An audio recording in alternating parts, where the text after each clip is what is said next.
It is Wednesday, the 19th of February, 2025, the 78th day of the year, if anyone's interested.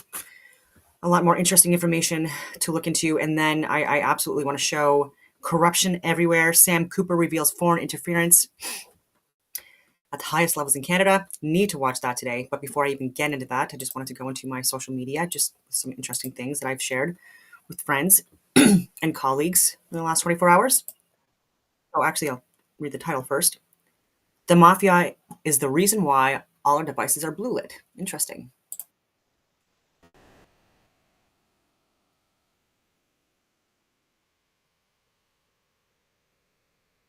Was developed in a government program that Bobby Kennedy knows about, and I happen to know about because I went to medical school at LSU. For those of you who've never heard about Operation Paperclip, you think it's all conspiracy theory. So at Tulane Neurology and Tulane Neurosurgery in the 50s and 60s and 70s and 80s, the CIA started a program there where they would do all these crazy things to monkeys. The CIA wanted to see how they could control things utilizing different things like drugs and things like that. Where the neurosurgeons got involved, which is my clade, we would drill tops of the heads off, put wires into the thalamus, put electricity in there, and kind of see what kind of behavioral changes we could have. One of the guys that was in that program was a guy named Professor Delgado. When he saw that we could control the behavior with the wired device, he said, what if we do it wirelessly? So he checked it in monkeys and checked it in bulls, and it turned out you can do it wirelessly with RFID chips and semiconductors. Then the CIA took it to the next level. They said, well, since this is electromagnetic radiation, what if we did it through light through screens? And it turns out you can. And that's the reason why all your computer screens have the frequencies they have. So why is this all important? Well, the person that set this meeting up between me and Bobby is the patent attorney that made sure that Google and Meta have those things so they can control the things that we all do. Where did the original idea come from that started off in MK Ultra with the CIA? You're going to be surprised when you hear this. It came from the mafia in Las Vegas. They wanted to build a new city in a desert. They enclosed it all, blacked out the windows, invented slot machines that were blue lit. And they found out that they didn't have to take a gun, stick it in your face to steal your money. Then they even got smart. They said, let's give people free alcohol while they're doing that. And they found out they got the money quicker. And that's when the CIA got the idea to start this program. That's really how it started. The reason that all your computer screens. So, yeah, that was very interesting. But at the same time,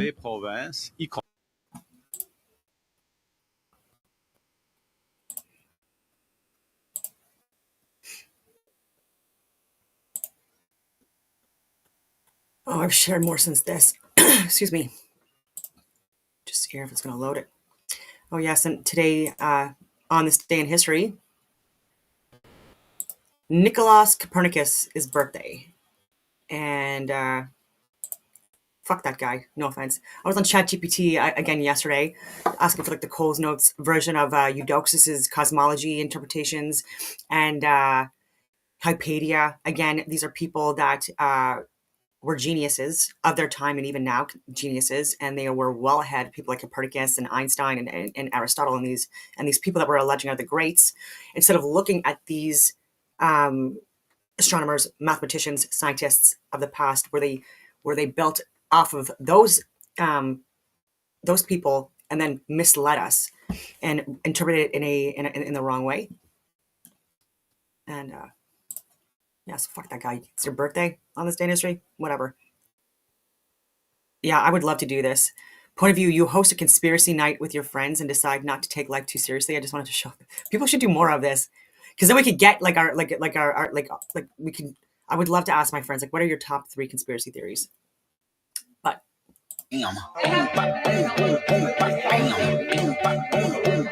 PowerPoints and everything.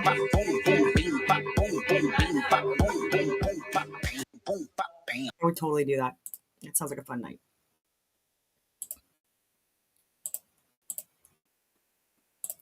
This I really liked. I don't know who needs to hear this, but the calendar wasn't the only thing that they messed with to get you out of energetic alignment. They also messed with the time. The start of a new day is not at 12 a.m. It's at 6 a.m. Like the start of the new year is not in January. It's at the end of March in Aries season. So let me break it down to you. The sun is usually rising around 6 a.m., and this is the start of the masculine cycle.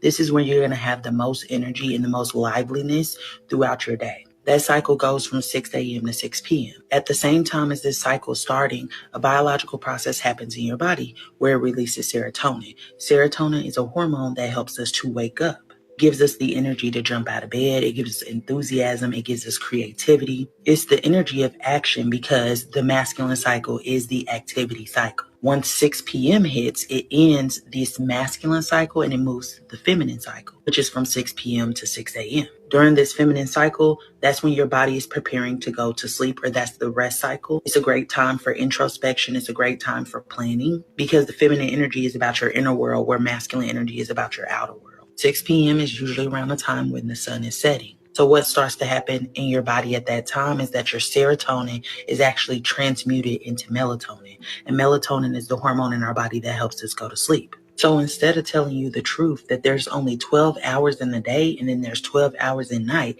they tell you that there are 24 hours combined in both of these cycles. Because if they had told you the truth and they tell you you got to be at work at 5 o'clock, you got to be at work at 6 a.m., and that is the start of the morning cycle, then you'd be less likely or less inclined to want to do that. Not only that, if they told you it was only 12 hours in a day and you were meant to give them 8 hours, you would be less inclined to want to do that as well. So they don't tell you the truth, and they make sure that you're at work during that waking cycle where you're in that activity where you have the most energy, so that you're working for them during that time, squandering that energy or helping them to build whatever they need to build. I don't know who needs to hear this, but the calendar wasn't the only thing that they messed with to get you out. Yeah, so it was interesting. I don't agree with everything that she's saying about the masculine and the positive energies, because as the sun travels through and the luminaries travel through the like the zodiacal belt or the Mazzaroth or the Mazzalot, they travel through the different zodiacal signs or images or symbols that are fixed in place and rotate in a circular path on a circuit or some kind of a sphere, perfect circle, just like people from the past were even saying. Before Ptolemy was saying, like, no, it's elliptical orbits and stuff like that, and it goes around the sun, even though we can't perceive it, they talk about, oh no, there's a difference between apparent versus real. Okay, so don't believe your own eyes. So I'm going to stop sharing that and just give the example, of course, while I'm not showing myself on recording. Sorry about that. Again, I am a international security advisor consultant. I am not a YouTuber. Like this friggin' stream stuff. Like I'm not the greatest at. My apologies for that. But I digress. So if you can see this, it shows the zodiac wheel, whatever you want to call it. It's a top-down view of what I believe to be the travel path of the sun through the zodiacal belt, which makes the daily clock and the annual clock. And so when she's talking about at 6 a.m., that's being the start of the day. That's when the sun is traveling through Aries. And depending on its ring circuit pass, it either stays longer or shorter in this sign. And this is a masculine energy. Then it goes into Taurus from 8 to 10 a.m. And this is a feminine sign, not a masculine. And then we got a masculine again with Gemini, and then a feminine again with the moon in Cancer, and then a masculine again with Leo, feminine again with Virgo. Again, so it goes through like every 2 hours approximately as the sun travels approximately 15 degrees or approximately 1,030 miles per hour through the zodiacal belt, which again gives the 24-hour clock, but also gives the circumference of the alleged Earth. Again, this is all connected, misinterpreting data at 24,901 miles, being the circumference of what they allege this Earth to be. Again, I do believe it has a lot to do with the sun's travel path through the zodiacal belt, as I've said before. And so she was talking about 6 p.m. here. And when we start entering night, or when the sun is furthest away from us in the sky, depending on what region of the Earth you're in, whether it be the northern region of this Earth plane closest to the North Pole, closer to the center, where 90% of the population occupies this land, or the outer extremities, where what we're calling South America, the southern regions. Anyway, so I just wanted to share that. Lots more to get to.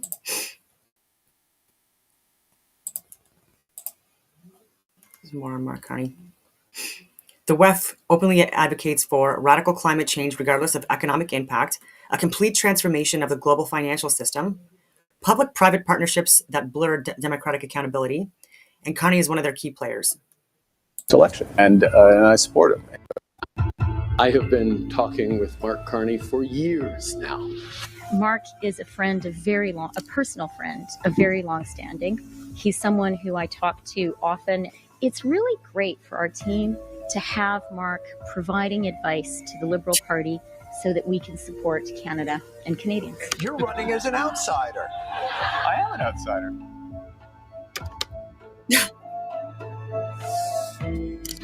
I support the government. I think the government's on the right track. I support the Prime Minister. The Prime Minister is going to be the leader of the Liberal Party in the next election, and I support him.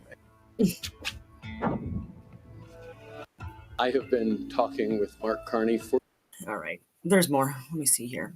Okay.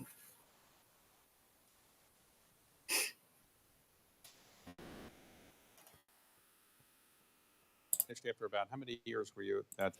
just under 6. 6. All right. You stepped down and say, now I'm going to go back and make money at Goldman Sachs. Or what did you want to do? I didn't step down. I was asked to. Oh. I was approached by the UK government to become governor of the Bank of England. And is that like an illegal poaching? I mean, they're going to another country to take the central banker from another country. Did you think that was unusual? Well, it was unusual. It was, they're unusual times. Technically, the head of state, Queen Elizabeth, is the same, so it's intercompany transfer. Okay, so, yeah. All right. So when you're the head of the Central Bank of Canada, by the way, do you get your signature on the currency? Yes. Wow. So yeah, that's pretty nice. When you hand somebody a dollar bill, you say to people, "It's my signature." You ever tell them that? Well, I don't. You don't like brag? Way. Okay. No. All right. So you get offered to go to be the head of the Central Bank of England, and you said yes right away. And I didn't actually. I turned it down a few times. It was a rolling conversation over the course of 2012. Okay. So you ultimately took the job. I then took the job. Yeah, I eventually took the job. Did it for about 8 years. Yeah, just under. Yeah. And when you're the head of the Central Bank of England, does the Queen call you for advice, or does she ever ask you anything? Do you ever meet the Queen very much, or? I did have a few audiences with Her Majesty. Yeah. And the Prime Minister, he doesn't appoint you. The Prime Minister, or he or she, doesn't appoint you. You're appointed by the sovereign. Yeah. Oh, by the sovereign. Yeah, it says greetings. But who do you report? Subjects. You report to the Board of Governors, I assume. Well, you report to the British people, really, through Parliament. Okay. Is the way. So that's really the accountability. You can only be removed for incapacity, and that is a very. Did you enjoy that job? Job security. There? I mean, the job of being the head of the Did Central I enjoy Bank? that? It was yes. I did. I mean, it was sometimes in the thick of it. It doesn't feel enjoyable, but it was incredibly challenging. It was there was a lot going on, which is the reason why an outsider came in. Yeah, you're not an outsider, Mark Carney.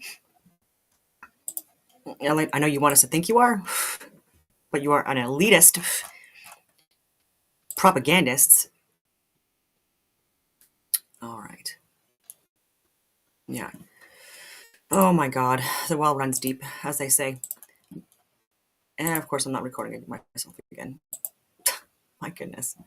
I'm gonna share a little bit more of Becoming Brigitte, because this was freaking mind blowing, and Candace Owens deserves to go so viral with this. She already has, and get on the Joe Rogan show or something like that. That'd be interesting. Voilà, il y avait une confusion, mais mon... There was still a lot of confusion at this time. My investigation was just called The Mystery of Brigitte Macron, and I would publish small pieces of evidence and let the public decide for themselves. Then, a file was published in December 2021 and later in June 2022 by a journalist named Emmanuelle Alisson. She spent most of her career with Le Monde in their weekly newspaper, which is the equivalent in France of the New York Times. She's a leftist and a 50-something-year-old mainstream media woman, but curious and sincere about looking into Brigitte Macron.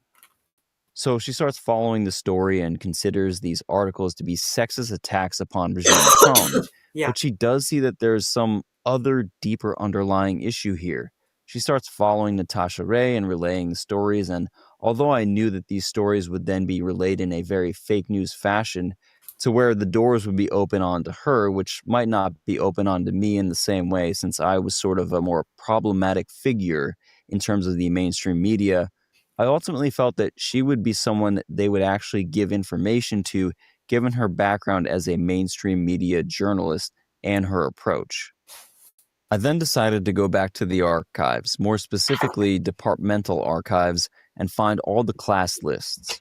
So I found the class lists of Brigitte Trogneau, and then I found the class lists for Jean-Michel Trogneau, which were about 100 people each. I then listed them, filed them, and started to contact each one of them in order to get their accounts to see where that would lead, and relayed this to Emmanuel Alisson. In the archives, I could see that Brigitte Trogneau was there because, in contrast, Natasha thought that she, the real sister of Jean-Michel Trogneau, never actually existed, but I found out she did because she was on these lists. However, we couldn't quite figure out who Brigitte Macron was. Was she a Trogneau? Was Jean-Michel, the chubby guy we mentioned earlier, actually Brigitte Macron? We just couldn't quite place her exactly, but we knew she had existed. I found it quite complicated because I was dealing with people from Brigitte Macron's generation who were 70 to 80 years old, and I was in Italy at the time, calling them using WhatsApp, trying to get pictures, but it was hard for the men to remember much about Jean-Michel Trogneau. However, the one common thread was that many of the women, specifically the women who were supposedly in Brigitte Trogneau's class, would say, "We cannot remember her. We don't recognize her from the photos. We can't quite place her." And this phenomena kept coming up over and over again. And on top of this, I made sure to record everything so that nothing could be held against me legally down the line.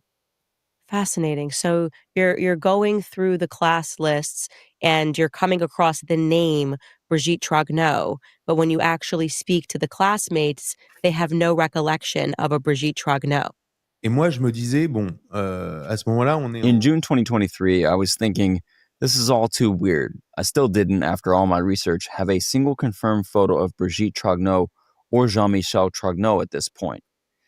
The journalist from Le Monde, who had signed a contract stipulating she would have to incorporate the words fake news into her title, she decided to go to Amiens to meet people, so I gave her a short list of 5 people to interview. So from the 100 people that I had accumulated for each class, I shortlisted them to 5 for Brigitte and 5 for Jean-Michel. So she goes to Amiens and she gets more information and photos. And there's this one photo in particular from 1976, a wedding photo where you can clearly see the bride is Brigitte Trogneau. There are 2 more pictures that I'll show you exclusively. So I decided to use facial recognition software from China, which is extremely accurate, and compared the pictures of Brigitte Trogneau and Brigitte Macron. With this, I realized that, in fact, Brigitte Macron was not Brigitte Trogneau, not the person they were showing in the childhood pictures, but in fact, Jean-Michel Trogneau is Brigitte Macron. Jean-Michel Trogneau was also not the little chubby guy we mentioned earlier. I concluded from this Brigitte Macron is actually Jean-Michel Trogneau, born in 1945 in Amiens, and that this individual assumed the identity of their sister, Brigitte Trogneau, in 1986. So it's really a story of identity theft. So she goes to Amiens, the Le Monde journalist, and you guys realize at this point that you're getting a match with this Chinese software that they use for social credit scores. And they're telling you, hey, it's not this Brigitte Trogneau, it's this Jean-Michel Trogneau that's a match. Voilà. The Brigitte Macron is Jean-Michel Trogneau, not Brigitte Trogneau. Je précise aussi que la I'd also reconnaissance point faciale- out that this facial recognition software is very visual, very accurate, and allows you to present evidence that would withstand any defamation charges in court. But I will show you all the data from this software analysis of these pictures, so you can clearly see here that it's him. I mean, it's one of these things where I tell people you just believe your own eyes. That was all it took for me. As I read one Daily Mail article, and they were trying to tell me that this little girl was Brigitte, when it was very obvious that that person right there I looked at that is article. Brigitte. It's just Brigitte Macron's entire face. So what are we looking at here? This is a class photo? What year for Brigitte, or I guess rather for Brigitte Macron. Jean-Michel Trogneau is sitting in this photo. Alors, ce qui est intéressant d'ailleurs. What I invite people to do at home is to pause the screen and take a good look at the photo and question oneself, how can one recognize Jean-Michel Trogneau in a photo when looking at a person one has never previously seen? I consider it an interesting question how he's so easy to recognize in this photo. It's because he leaves quite an impression on you. In the second photo, it's the same effect as the first one, where the similarity is so flagrant that I even questioned myself whether there might be some sort of setup. Was this picture provided by a close contact of the Trogneaus? I questioned whether they were just manipulating me and the other journalists again. So in order to have certainty about my findings and to see if every institution was being manipulated, I went to the Jesuit archives to obtain the class photo for Jean-Michel Trogneau. It took a while to amass these, and I had to go through the administrative courts since they were taking longer than usual. Eventually, I obtained them and gathered them with the previous photos I had. I realized I now had obtained pictures of an even better quality, where the facial recognition doesn't leave much to the imagination. From this cross-reference, it was even more evident that Jean-Michel Trogneau is Brigitte Macron. Oh, sorry, what is the source of that photo on the left? That's the photo from when Brigitte was a teacher, yes? Yes, A drama teacher? it is a drama teacher. C'est Brigitte quand elle a rencontré Emmanuel Macron. Et on nous l'avait vendu. So the last very important point is the teeth. The level of manipulation becomes quite blatant because on the current photo she has straight teeth, but on the family photo she had her teeth redone. The photo was reworked to achieve this. You can see this when comparing the old class photos to the family photo. What they were doing was painting a picture of her as being a mix between Claudia Schiffer and Robin Williams in Dead Poet Society as this pinup. They even enhanced her eyes, straightened her teeth, and in general reworked the photo to make her appear more beautiful. It's truly vicious that this lie is shown to the public and just how far they went to manipulate the public. And it's interesting because it's not the only time that they have manipulated a photo, which you were showing me offline, but even that original photo that they gave to the public, which I had never noticed before until you pulled it up. But in that original family Amiens photo, you see that there's a lampshade in the back, and then the lampshade completely disappears. And this photo was only entered into the public from Brigitte's family themselves. So this is not like a journalist manipulated this. This means that they are intentionally manipulating photos from Jean-Michel Trogneau's childhood. Oui. Alors, ça, c'est un épisode qui est aussi. What I find fascinating about doing this research was initially I felt I wasn't even taking much risk because it was just so flagrant. Put simply, the case stinks. There's something here that smells fishy. Even in the family photo, the viewer's eye is drawn to Brigitte Trogneau since we are told that Brigitte Trogneau is Brigitte Macron. She's the little girl on the mother's lap. And then there is this little boy there. Look closely at this little boy. It's the same Brigitte Macron we know from facial recognition. When you look at the photo, they modified the lampshade. Initially, the press showed a picture with the lampshade. Then they showed the picture without the lampshade in order to not draw attention to the boy. And then they removed the boy altogether. They also published the communicant photo and said it was Brigitte Macron, so the propaganda here is so blatant. All this communication was led by a woman and ex-nightclub owner named Michelle Marchand, also known as Mimi, who is linked to the French deep state and intelligence. In France, they even refer to her as the Pope of the French press. She's quite famous for spinning false narratives and making fake documents.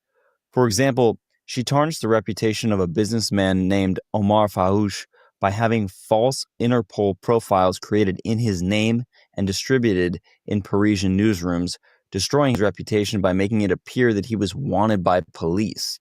She can easily make narratives to either sully or glorify someone. She plays a disproportionate role in controlling the image of Brigitte and Emmanuel Macron. In 2018, a bombshell report came out that stated she covered up a sentence for the son of an aristocrat named Marc Ladurée du Lacharier for a count of distributing child pornography online. When the Macrons wanted to get rid of Mimi, she blackmailed them by revealing, in a secret way, the transsexual narrative surrounding Brigitte Macron. She revealed that Brigitte was operated on by two men at an American-style hospital in Neuilly in 2019. One of the surgeons references a quote by Victor Hugo, which says, "A woman's skin is the perfect tool and the perfect material to work with." However, it turns out that this quote by Victor Hugo is the model of the other surgeon named Patrick Bouy. Patrick Bouy is someone who specializes in feminizing male traits. So Michel Marchand essentially made these two surgeons come out and reveal their story as to how they operated on Brigitte Macron. What's even more impressive is that the Legion of Honor Award, the most prestigious award anyone can receive in France, was granted to Patrick Bouy by Brigitte Macron. And in fact, there's a picture of her giving him this award, even though the Élysée never officially had this on their agenda. Whoa. I did not catch this at all. So this is really some breaking news. I had no idea. So you're essentially saying they had sort of hired this person who was known to be a fixer, and then they were kind of pushing this person out of their life, and this person went nuclear and essentially exposed the fact that not only was Brigitte Macron a transsexual, but also had encouraged these doctors who had worked on Brigitte Macron to come out and tell their story. And you're saying they did do this, that the doctors who actually operated on Brigitte took credit for it publicly. Where did they say this? Where was this announced? Did the press cover this? C'est la papesse de la presse. Yes, so to be clear, Michel Marchand is the one who revealed it rather than having the doctors reveal it themselves. She leaked it about them to the press. Okay, and then did the doctors deny it? Did Patrick Bouy say that's true or that's not true, or did not say anything? Did not say anything, but it's official, you know. Et alors, pour conclure... So, to conclude all this evidence, I posed myself a question. If Brigitte is in fact Jean-Michel Trogneau, she must have at some point joined the army because there was a compulsory service in France at the time. So I went to Amiens and looked for the military census. At the time, men did their military service at 18 years of age, and they had to declare themselves in order to carry out their national service, which was something like a year and a half when serving in the French army. In fact, I found in the archives the document where the father of Jean-Michel Trogneau declares his son is carrying out his military service in Algeria. Jean-Michel Trogneau was recorded as living in Algiers, not too far from the University of Algiers. Remember, Algeria didn't gain its independence until 1962. What's incredible is how we understand all of this in retrospect. In 2017, there was a visit by Emmanuel Macron to Algiers, and at the time, there were many articles in the Algerian press explaining that an entire wing of the University of Algiers had been renovated. The press stated they had done work in this wing of the university since Brigitte Macron had studied there. But obviously, there was no trace of Brigitte Trogneau in Algiers. The only person from the Trogneau family found in Algiers was Jean-Michel Trogneau. Wow. So you know that because obviously, like you said, he had to report to recuse himself from the military. His father had to give an excuse, and the excuse was Jean-Michel Trogneau cannot do his compulsory reporting to the military because he is in Algeria. And now they're trying to say Brigitte Macron... No. The point is when he makes the father go to Amiens, to the desk, to say, because you 20 years old, it is 80 years old, it is normal. He say he lives in Alger, okay? Yeah.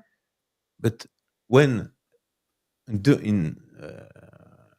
years later, Macron come and Algerian authorities say, okay, we are rebuilding the university because Brigitte Macron studied in this university in Alger. Yeah, but I understood. Who was in Alger? Yes, it was Jean-Michel Trogneau. It was Jean-Michel. Yeah, I understand. Et le point le plus intéressant dans cette... One interesting point is Algeria and Morocco have very different interests, and France's relationship towards Algeria and Morocco has been quite different. Whereas Algeria has a closer connection to China and Russia, the Moroccans are closer to Israel. What was interesting was that when Macron suddenly started becoming closer to Algeria, people even questioned it to the point of, is there something going on? Is there some sort of blackmail happening behind the scenes? He was the first president to try and form closer ties to Algeria like this. But suddenly, Macron reversed course and started forming greater ties with Morocco.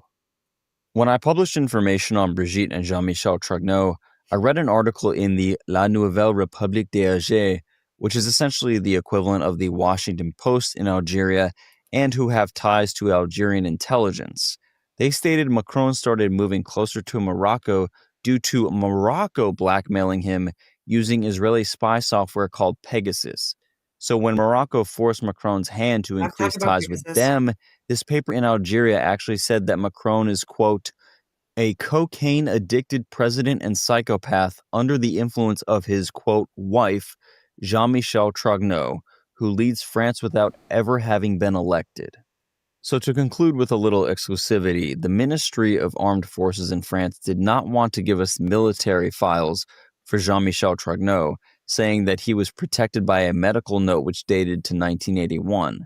So the Ministry of the Armed Forces in France refused to issue the military file of Jean-Michel Trogneau. But by following this trail, we were able to discover other documents. At the time, the father obtains a deferral from military service because his son is training in Paris, and this training is the same. We asked the same information from the Jesuits for the photos and directory of Jean-Michel Trogneau. After a year and a half of procedures, they finally gave us a photo. It's Jean-Michel Trogneau at 18 years old. There's no room for doubt. We have the directory, we have the list which certifies that it is indeed the same individual. And so there we see Jean-Michel Trogneau, and when we compare him, it's very striking since we actually see distinctive signs which aren't misleading, notably below the mouth and this thing here, which looks like a mole or a pimple. To sum things up, when you are able to control the media, when you're able to dictate the media and have them go your way, one could create from this picture a sort of Claudia Schiffer pinup who met Emmanuel Macron when he was 14.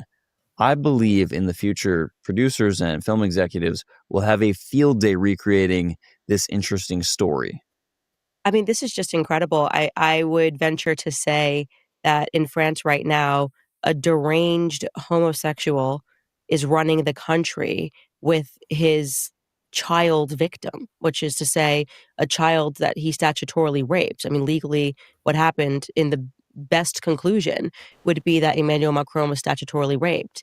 And then he married the person who statutorily raped him, and that individual is now running the country. So I'm going to ask you some pointed questions here at the end because I want to make sure that we clarify a couple of things for the audience. Is it your view, and it's fine if you don't have a view on this, that Jean-Michel Trogneau fathered children before he transitioned to Brigitte? Alors, sur la question de la vie de Jean-Michel. So on the question of Jean-Michel Trogneau's life, for the moment, it's a dotted one. We know that Brigitte Macron was born Jean-Michel Trogneau on February 11th, 1945, and that she lived under this identity at least until 1963. Then there are two children who were declared by Jean-Michel Trogneau, one named Jean-Jacques Trogneau and the other Valérie. This raises questions of, would this potentially be Brigitte Macron's son?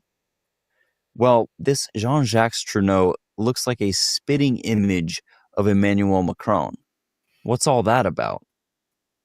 Do you then have any opinion or view or lead on who was the mother then of Jean-Jacques and Valérie?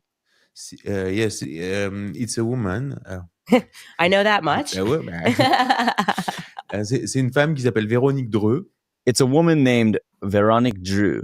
She's a retired woman who was remarried to an important aristocrat from Amiens and undoubtedly raised the children of Jean-Michel Trogneau. I had a strange phone call with Véronique because while we were speaking, I realized in the background there were a bunch of people around listening to our conversation, and I asked to have some pictures and when I could obtain these, but Véronique said she would have to ask Brigitte first. I found that quite odd for a response to my question. I believe that once Emmanuel Macron is no longer in power, Pandora's box will be opened, people will start to speak, and this family secret, which is so closely guarded, will start to unveil itself. I also believe the fall from grace for Macron will be quite severe. There's also an interesting shift in the media where news outlets such as the equivalent of the New York Times in France, who in the past have not paid any sort of noticeable attention to the fact that Brigitte is a man, have now started placing her name in quotation marks, hinting at the fact that things might not be as they seem. Even Le Monde, who for the past 12 years propped up Brigitte Macron, has now admitted that Emmanuel Macron was 14 when he met Brigitte. It used to be a conspiracy theory, but now as Emmanuel Macron nears his term's end, the secrets are coming out one by one and being acknowledged more. There was this interesting Twitter account, Zoe Sagan, which was helping compile information, and the account was shut down, and I've been pleading with the public or anyone who is in a position to help to see if this account could be reinstated, because that would be most helpful to this case. There were also 4 people detained for cyberbullying, rather than for defamation like Natasha Ray, which I find interesting because it's almost like they're regarding her as some girl on the school playground who's being bullied as a child rather than calling it what it is. It's entirely unjust for journalists to be locked up and detained for this supposed cyberbullying when their accounts and articles are all based in truth and fact. So you have never, ever been sued for defamation, which seemed to be the lie that people were trying to tell and pretending that the story had ever been debunked. It has not been debunked. Another question that I want to ask you, if that is your theory on who mothered the children of Jean-Michel Trogneau, which means that our theory, which I believe very much, is that Jean-Michel Trogneau transitioned, took on the name of his sister, which was Brigitte. Where is the real Brigitte Trogneau today? Je pense que c'est This is the chief point that they don't want to unveil, the dark family secret, which is the case of identity theft and the abuse of a minor. Many journalists before me have asked, even one from Le Monde, and no member of the family has wished to respond. Phones are just being hung up.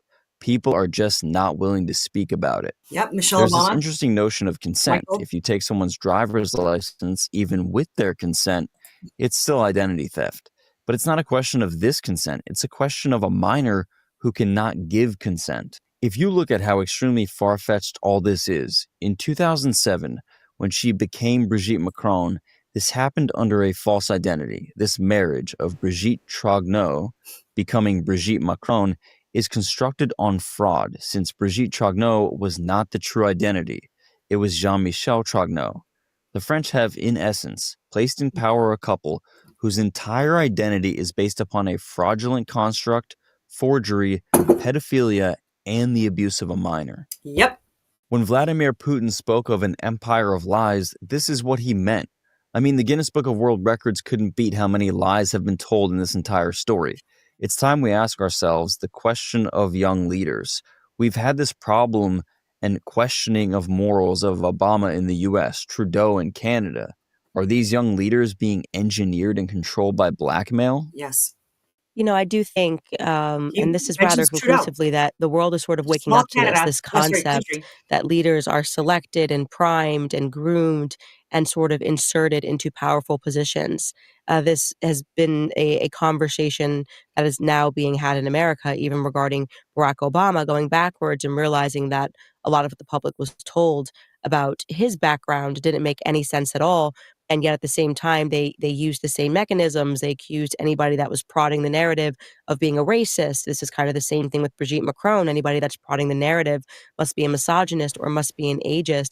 It does seem like we are on a brink of a global awakening, and that's really thanks to, in America, free speech, independent journalism, being able to communicate as you and I have over X, and to establish communication and then to work with each other to expose bigger stories. But the obvious question that's going to be on everybody's mind watching this is, are you fearful for your life? Are you worried, given how much power the Macrons clearly have, given their willingness to use the Secret Service, their willingness to use the court systems, their willingness to use the law, to punish people for prodding into the story? Are you fearful that they could have you killed? There's really an incredible aura surrounding this story. Very tragically, Natasha Ray has just been diagnosed with cancer, which she believes is due to the stress that this case has caused her and the stress the people surrounding this case have caused her. Her lawyer has recently lost guardianship of his children. The shareholder of my newspaper was targeted with a financial investigation and tax audit on all of his companies, and many influencers who have talked about this story were charged with cyberbullying. Friends tell me the police have questioned them upon their return after visiting me. I myself have not returned to France since 2021, since they came to my official residence, which was my parents' house. People came to that home in the middle of the night, knowing there was nothing there, and woke up my parents as sort of a scare tactic to them. The journalist from Le Monde who had met Natasha was followed by the Secret Service after that. So there's all these fear tactics that have been put in place, and we have to be careful.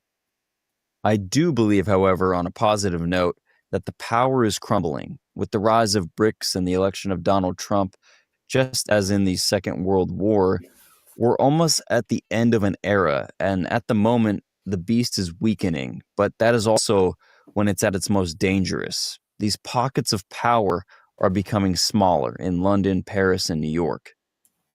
I'm not afraid because I've done my work in earnest. I've done what all journalists ought to do, which is to collect photos. I've managed to collect 4 photos of Brigitte Trogneau that show this woman is not Brigitte Macron, and 8 photos of Jean-Michel Trogneau that proves Brigitte Macron is indeed this Jean-Michel Trogneau.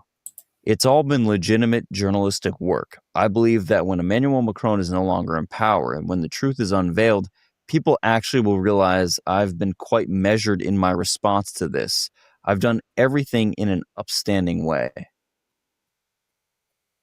Xavier, well, I know my followers always support independent journalists, and they are definitely going to want to get behind you. I know that you are working on turning this into a book, and it will be available for English translation. Get the book. That was great. Got the book. I'm back on. All right. So many other things I want to share that's going on, and that's what they do, right? They just distract us with so many different things that, and it's hard to focus. But I did want to share this. It was sent to me last night. It came out yesterday. A must see.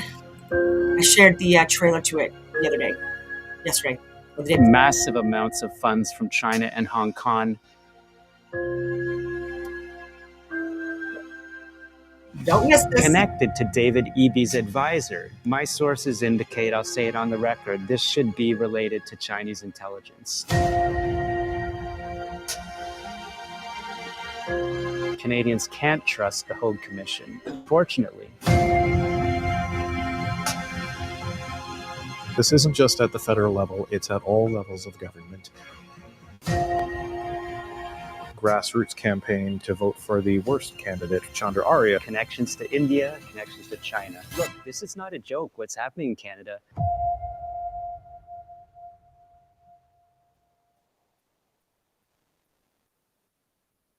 So, ladies and gentlemen, we are really excited to bring you this interview. It's one of the main reasons we came to Ottawa outside of the prorogation hearings, as you may know.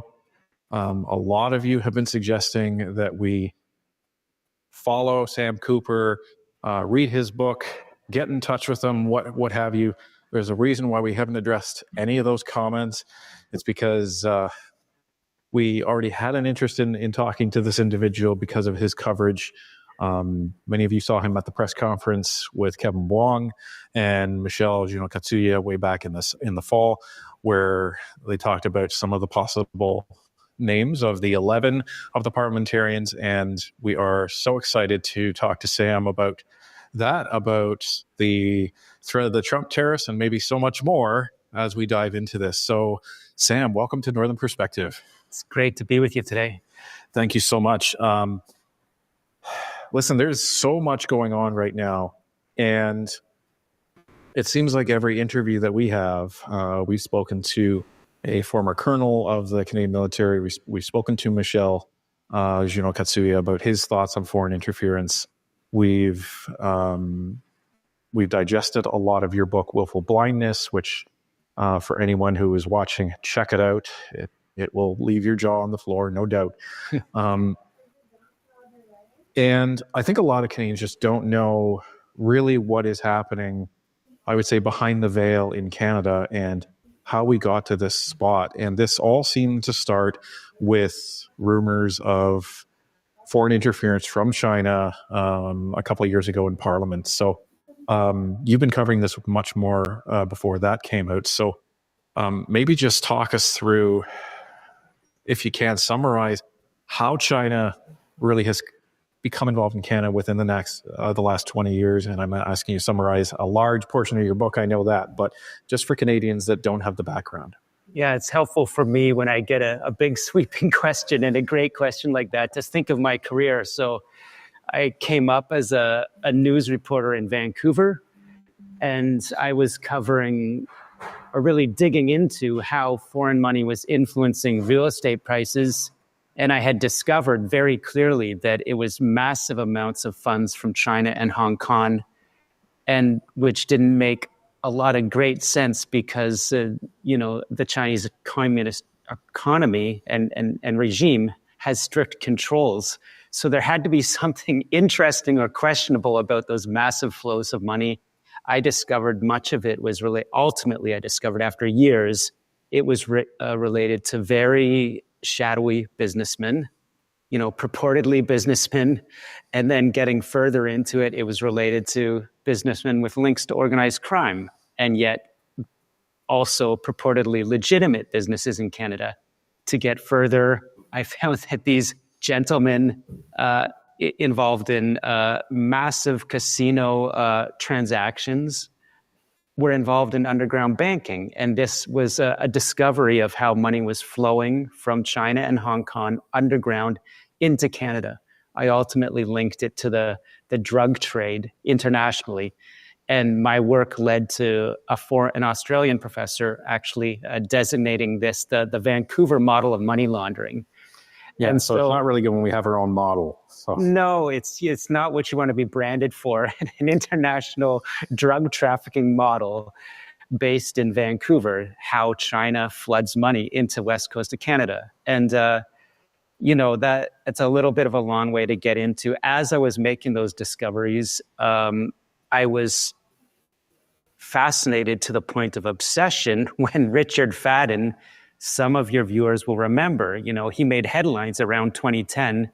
I believe it was at a defense conference. A CBC reporter heard Richard Fadden say, we have some concerns that we have politicians getting very close to China. And he didn't name them, but he pointed to British Columbia, where I was working as a young reporter, and Ontario.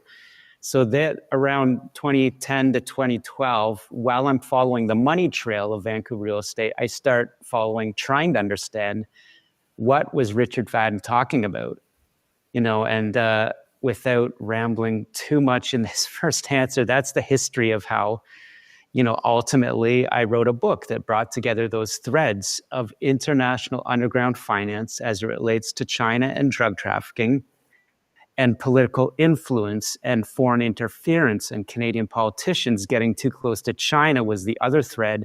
I brought them together in my reporting around 2020, 21, and that's the same time that my book, Willful Blindness, brought those threads together. In really, I was a student of history at the University of Toronto. As I've said, I was interested in possibly going into law. Journalism brought those interests together. So I do think I wrote the book Willful Blindness with an understanding that I was living, in discovering what was happening in Canada, but having a historical perspective. And that brought us to, I'm happy to say that people in Canadian intelligence and other countries read my book. Some people in Canadian government arms were so concerned about what was happening in our parliament that they came to me in very careful, clandestine ways that an intelligence operative would use and disclose this information, which really filled in blanks that I had already covered in my book. And that's how I broke the election interference story and scandal that has been covered by other media after I did at Global News. And it's a story that unfortunately is still, in my view, very much still covered up, even though we've had a foreign interference inquiry that just commenced. One of the things that you cover in your book and how this really relates to what's happening down south is the Chinese were bringing in, I believe you said heroin, but also fentanyl. And for those interested, what the Chinese were doing is using these underground casinos to essentially launder their money. Money would go in, casino chips would come out, and there was also, never mind that, there was this other loan shark ring that was going on, where they would take people's houses, they would take people's cars, their furniture, and the other issue is Vancouver served as a main distribution hub for sending a lot of this stuff down to the States too, didn't it? Yeah. I mean, I like to say it's incredibly simple in a way, and it gets incredibly complex. But, how the casinos fit into this is really around the world. They have, of course, we have Chinese diaspora communities. Great people, many that have fled that thuggish regime. But what has happened is that regime, in wanting to protect itself and its interests, has reached out around the world and placed essentially thugs within communities, or supported, domestic thugs within those communities. And it uses those gangsters, brands them as community leaders, and they're used to monitor the communities. This has been happening for decades around the world, everywhere. But in cities like Vancouver and Toronto, with just like such a proportion of a immigrant diaspora from Asia, it has become institutionalized, where the communities have these underground banks and casinos run by these thugs with the connections to the communist regime. And so a model developed. This is the Vancouver model. If you were a gangster business person, anyone in China that wants to get around that capital export control, you make a deal with those gangsters. Let's just focus in Vancouver, the underground bankers. And you say, okay, I have $1 million of corruption money in Shanghai. I'm going to put that money into Gangster A's bank account in Wuhan, where they make a lot of fentanyl precursors. I'm going to travel to Vancouver, meet Gangster A's associate, outside the River Rock Richmond Casino. He's going to give me $1 million in cash, in a couple of suitcases. I'm going to walk in and gamble it. Right? So I've done that underground transaction, and the gang gets a little bit of a fee. And it got so complex and institutionalized, the person wanting to get their funds out of China did not even have to put the money down in Wuhan in gangsters, fentanyl traffickers' bank account. They just make a deal on, encrypted WeChat text, which is a social media app controlled by Beijing. And they say, yeah, we've done business. I met you in a Macau casino where gambling is legal. I'm going to meet you in Vancouver. I want, some cash. So, okay, I'll give you $1 million. We have a relationship. Gangster's going to gamble in Vancouver and then pay back that loan, minus 2%, 5% in Wuhan. And so, again, drug cash is the loan in Vancouver from this transnational gang, and it's paid back in Wuhan.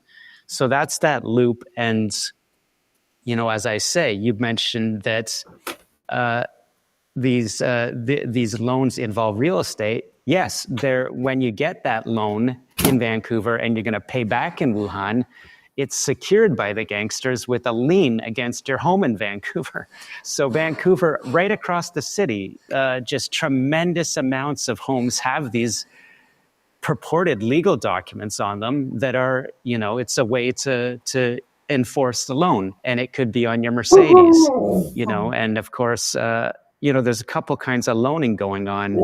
If you're a gangster and you got no problem paying back, okay, you might have a piece of paper with a 40% interest rate and never have to pay that. If you're a gambling addict in the diaspora, and you have to pay that back, it's against your home, they'll take your home. They'll take your car.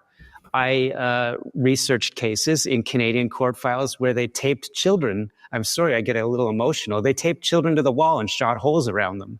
Oh, right? So there's different types of lending going on. All of it's facilitating money going around the world. but there's also gambling addicts, and the community is being victimized by these big circle boys, which is the name of these transnational gangsters that have set up in Canada because we have weak laws. So I don't want to get any further into that because I would give away a lot of the book, and people need to go and buy the book. But it was jarring when we were, dissecting it, and just every page, I found myself saying, "Wow, wow, wow," because this is all happening, I would say, under the nose of the Canadian public. Nobody knows that this is really going on, and this is going completely against the entire concept that the U.S. and other countries go by when it comes to foreign interference and foreign influence. Is you expose it, you shine a light on it, and so everyone understands that it's there, and that way the rats try and scurry and run away. So as it relates to our politicians, we interviewed with Michel and asked him about the 11 names, and then he made our jaws drop when he said, well, actually it's more than 11, it's over 50. It's just the 11 are the recent ones. So in the Toronto area. Right. Yeah. So that shocked us. So at the press conference back in the fall, you talked about 4 or 5 potential people. I can say those names again that I mentioned if we need to. So why don't we just remind everybody who you surmise they are? Yeah, to my memory, and this was carefully prepared, chronologically I detailed, starting with Premier David Eby and mentioning that a very key Beijing-friendly journalist by the name of Ding David Guo, who is David Eby's advisor, I had found in my research, both from open source records and diaspora sources, surprisingly, since David Eby is purportedly a left-wing, NDP politician, David Ding Guo had also been influential. I learned in the conservative leadership race of Patrick Brown, which failed in 2022. So I mentioned that. I then proceeded to say that my intelligence, which has proven 100% accurate, in all reviews that have followed, I named a number of names in reports, but I came out at that press conference and said I had not, at my previous media employer, Global News, named Minister Mary Ng. However, through multiple sources, that the ones that had read my book, Willful Blindness, and risked their careers to bring information to me over the past years, indicated that Mary Ng, a Markham area MP who replaced former Markham area MP John McCallum, was allegedly one of the Toronto area 11 candidates supported by clandestine Beijing influence networks in the 2019 federal election. And after getting that support, quickly became a cabinet minister for Prime Minister Trudeau. And so importantly, unlike others that I was told of, it was assessed, according to my information from sources, that Minister Ng would be classified as one of those candidates who was not witting of receiving this underground support from influence networks consistent of Chinese consulate officials in Toronto, staff members of various politicians are involved, allegedly, so-called community leaders or community groups with proxies run by Beijing would be involved, and Canadian politicians. This is what's called the United Front clandestine networks. And so when we talk about 11 candidates, I did believe, very important to say, that my information, which has proven 100% accurate, pointed towards Minister Ng. And so I had tried various ways and times to reach her directly to ask her for comment, and I had sought comment through the Prime Minister's office and not received it. So after that press conference with Kevin Vuan, I did see that Minister Ng tweeted on X saying that she was not involved in anything like this and never involved in any inappropriate activity. And she actually, I can remember her post said that, I'll say it because it's important, that I had been chased out of journalism, which is, listen, I'll say it now. Court records, people, if they want to dig, they can now confirm that I was offered a raise and offered a promotion by my former employer, but I chose to start up my independent. Reverse psychology. So to Minister Ng, look, I'm not going to action that, but the truth is the truth. Right. Okay. So I guess one more important thing in that press conference, I was asked, Kevin Vuan claims, or he believes he has information indicating that Beijing targeted him as a liberal candidate in 2021. And a journalist from National Post asked me, could Kevin Vuan be a victim? And it had come out during the Hogue Commission that there was an unidentified Liberal Party candidate that was targeted by an unidentified foreign state in 2021. And I said, well, based on what I know, and including, talking to Kevin Vuan, hearing from a Liberal Party source that claimed to have knowledge, I did say that it would fit if Kevin Vuan was the Liberal MP or candidate that was targeted by Beijing, and that smears made their way into Canadian journalism, involving allegations that against Mr. Vuan that were, dropped.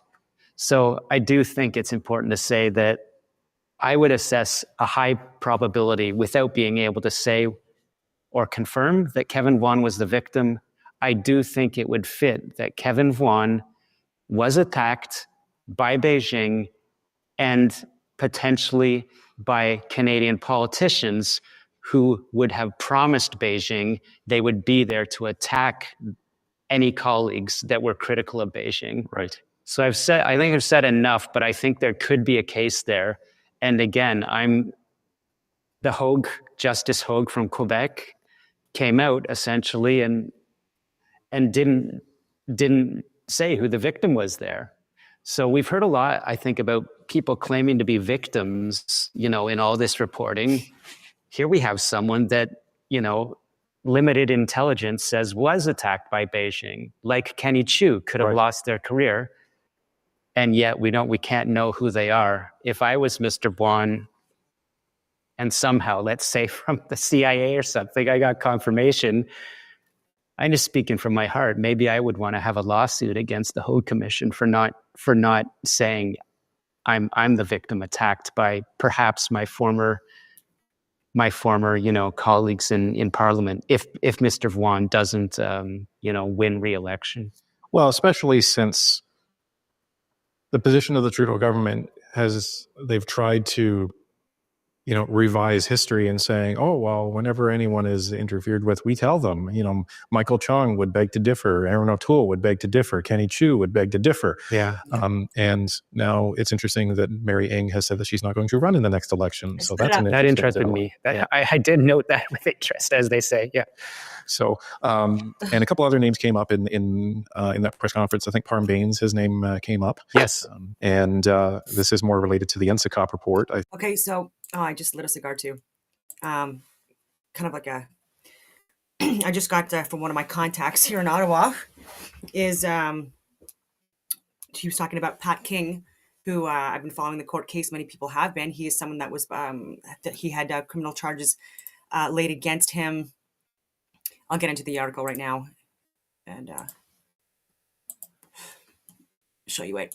But anyway, I only got on this topic because one of my contacts, he was telling me that first he said A friend just informed me Pat King got 3 months, unconfirmed, but he's usually correct. And then he came back and said, that's confirmed. And then so I had asked, like, was it I said, well, it's conditional sentence. Does that mean jail? Does that mean time served? Does that mean, but with conditions, does that mean like house arrest? Like, what does that mean? And he didn't know that. And so I looked into it just now, and that's where I'm getting into the article. And just my interpretation of it, I could be wrong, because again, I'm not a friggin' lawyer. I'm not a judge. I have no, like, it's not my expertise. Okay, and so he was saying total time. So Pat King gets 3-month conditional sentence plus time served. And this was just posted today, 17 minutes ago. And this is him here. Pat King, key organizer of the and he's an amputee, by the way, of the 2022 Ottawa convoy protest, arrives at court for the start of his criminal trial in Ottawa on 13 May 2024. So that photo was taken a year ago. Pat King, a key organizer of the 2022 convoy protest in downtown Ottawa. See, they already start being biased, right? He wasn't a key organizer. He wasn't even considered a leader. And he was, anyway, got a 3-month conditional sentence on Wednesday after the judge accounted for time he's already served in jail. In November, King was convicted on Ontario Superior Court on 5 criminal charges: mischief, counseling to commit mischief. So alleging that he was because of his social media post, that it was it was counseling people into committing acts, even if he had nothing to do with it or anything like that. If they listen to his post and they interpret it their own way, they're just like, oh, you were counseling it. Just because, again, he was involved in the Freedom Convoy, just like I was, peacefully, trying to make it peaceful, trying to share medical, scientific, and government data. And it was to help people, including the people that were going against us, using lawfare. Okay, so counseling, again, to obstruct a public or peace officer, again, not committing it, but like it was counseling for others who would possibly do these things, and 2 counts of disobeying a court order. So Crown Prosecutor Moaz Karimji said King's offenses were of the worst kind and asked for a 10-year sentence, the maximum penalty for mischief. Crown was asking, our taxpayers' money, Crown was asking for 10 years. Justin Trudeau and his little puppets like Mark Carney and Christopher, like they need to go. Like, they need to be investigated. They need to get some friggin' jail. They need to be in the courts. Oh my God. And get a unbiased judge. So this judge is clearly unbiased. I'm going to get to that, and which is great, because Ottawa, like, there are a lot more people that are pushing like the woke radical leftist agenda in the legal system, in the judicial system, etc. But there are good judges and good lawyers that, even in Ottawa, again, it's the minority right now, but again, it seems to be they're pushing through, because they are coming with facts and data. They're calling out the bullshit, and so I would even say that like these judges are the ones that, like Justin Trudeau, need to be in court with, and Chrystia Freeland and Anita Anand and Marco Mendicino and these people, because he's fair, right? And so again, I'm not wanting anyone that's like anti-liberal, anyway. So King's defense requested time served, citing the days he spent behind bars after his February 2022 arrest, because people went to jail. Tamara Leash, a friggin' grandmother, went to jail, solitary confinement, all of that stuff. Yeah, so King was given a 12-month sentence Thursday, with 9-month credit for time served in jail and under restrictive bail conditions. So that leads me to believe that if it's like restrictive bail conditions, it means he's out on bail with conditions. So conditions for the other 3 months, which he's going to be serving at some point, now at some, like, or immediately, I guess, if the sentence just passed. Conditions for the other 3 months include being on good behavior and checking in with courts. And so this actually makes me overwhelmed, because that is as good as you can get. Honestly, it is as good as you can get. I'm so happy to hear that, especially in Ottawa, where there are more extreme punishments, and more so than even Toronto and Vancouver and things like that. It's just how it is right now. And so this was fair. I think this was really, really fair.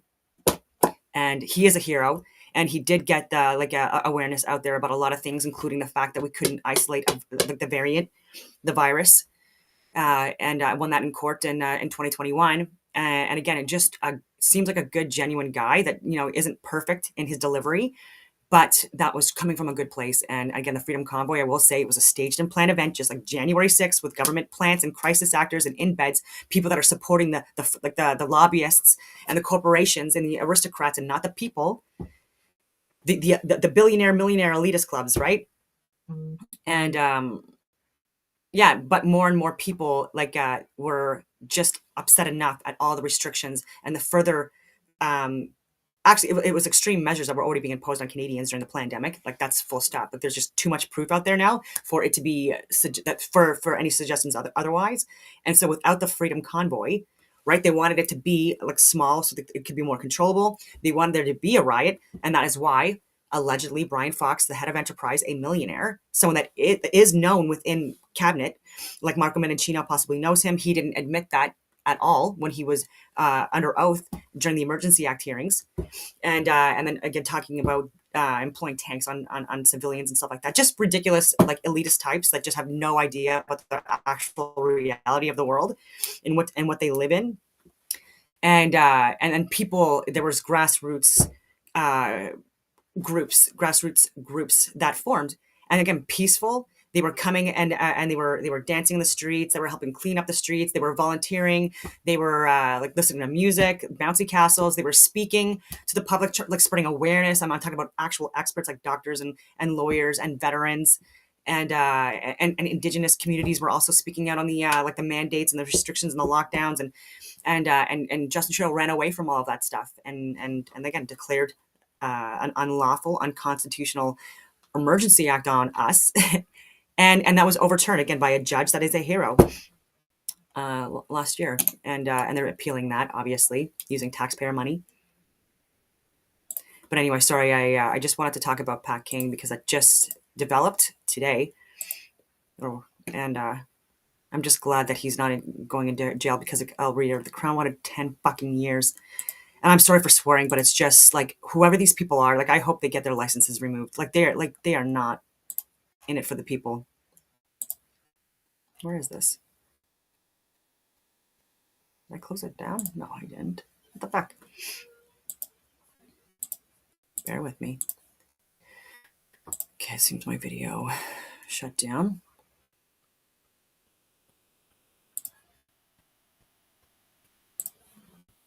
Just gonna go on my history. Okay, here we go. I accidentally closed it down. Okay. People are interested in. So thanks for reminding me. Parm Bain's a very important case. I'll try not to expand too far here, but look, Kenny Chu was attacked in Richmond. The evidence in the Hague Commission, whatever anyone's conclusion was, the evidence says that United Front networks that can have presidential level meetings in Beijing attacked and smeared Kenny Chu. I, for the Bureau, reported based on open source records and what I believe to be an anonymous case cited in the NSI Cup report, wrote that, yes, we can see that Parm Bains, as Liberal candidate, was interviewed by a Mandarin language station weeks or days before the 2021 election, was asked, what do you think of this bill introduced by your opponent, Kenny Chu? Mr. Bains, anyone can go to the video, I've posted it on my story, said, I find that a very discriminatory policy. I cannot support that. You probably have heard the Bill C-282 that was proposed by Conservative MP Kenny Chu in the Parliament called Foreign Influence Registration Act. This act is set to require any organization or individual that are controlled or influenced by foreign political organizations that require to register with the federal department. This act didn't point to any specific countries. What do you think this act will violate any human right of certain part of Canadian? And what's your thoughts? If you are elected as MP, will you support this bill? The simple answer is I will not support that bill. I don't believe that I can support anything that is viewed to be discriminatory against any community. So essentially calling Kenny Chu racist, an Asian Canadian, racist against Chinese. Okay. So then that day after, on that day, Mr. Bains gets an endorsement from this same entity. Now let's connect at a dot. because I like to do this when I get a chance to speak at length, said Mandarin language media entity connected to David Eby's advisor, David Ding Duo. My sources indicate, I'll say it on the record, this should be related to Chinese intelligence. Let's just put that out there. There's enough open source records. So it doesn't stop there. Mr. Parmbanes, a week later, shortly before the election, individuals that can be seen visually in meetings with Xi Jinping at the highest level presidential United Front Work Department meetings are there campaigning with Parmbanes and offering him support. So I say, this fits what I read in NSI Cop was there was a textbook case of foreign interference in which someone benefited. And I believe that report indicated it was wittingly benefited, right? So Mr. Baines says he didn't benefit from anything inappropriate. But extending it a little further here, I have noted and reported very recently for the Bureau that Parmbanes campaigning in Richmond with Mark Carney, the Liberal frontrunner, in that crowd is a high-level United Front official for the area. This is all open source record. And so it appears that we have a pattern here forming leading right into the leadership contest for an election if it happens, this year.